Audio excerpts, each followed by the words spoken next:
तेलंगाना के मुख्यमंत्री रेवंत रेड्डी ने कामारेड्डी जिले के बाढ़ प्रभावित इलाकों का हवाई सर्वेक्षण किया। उनके साथ टीपीसीसी प्रमुख महेश कुमार गौड़, मंत्री पोंगुलेट्टी श्रीनिवास रेड्डी और विधायक मदन मोहन राव भी थे।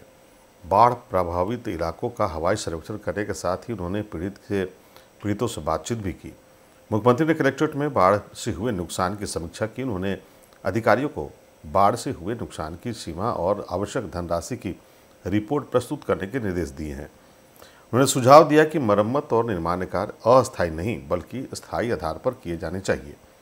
मुख्यमंत्री ने कहा कि बाढ़ से होने वाले नुकसान को तभी कम किया जा सकता है जब सरकारी विभागों के बीच समन्वय हो। उन्होंने स्पष्ट किया कि संकट प्रबंधन किसी एक के द्वारा नहीं किया जा सकता।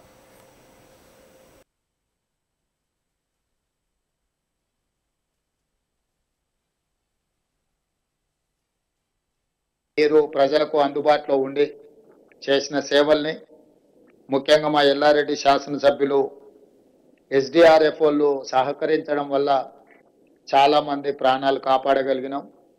కలెక్టర్, ఎస్పీ అదేవిధంగా ప్రభుత్వ అధికారులు అందరూ కూడా సంపూర్ణంగా సహకరించారు. సమస్య ఉన్నప్పుడు క్రైసిస్ మేనేజ్మెంట్లో అధికారులు అందరూ కూడా సహకరించారని వారు చెప్పడం జరిగింది.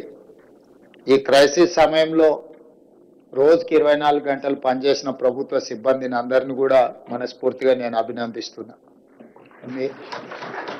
మీరందరూ కష్టపడి ప్రజలకు అందుబాటులో ఉండి ఈ సమస్యల్ని ఎదుర్కోవడంలో సహకరించినందుకు ప్రాణ నష్టం, ఆస్తి నష్టం, పశు సంపద నష్టం చాలా తక్కువగా జరిగింది. ఈరోజు మనం తీసుకునే నిర్ణయాలు భవిష్యత్తులో ఇలాంటి సమస్య వచ్చినప్పుడు ఈ సమస్య తీవ్రం కాకుండా ఉండడానికి అవసరమైన అంశాలను అన్నిటిని కూడా వివిధ శాఖలు ఉన్న అధికారులందరికీ కూడా సూచన చేయడం జరిగింది.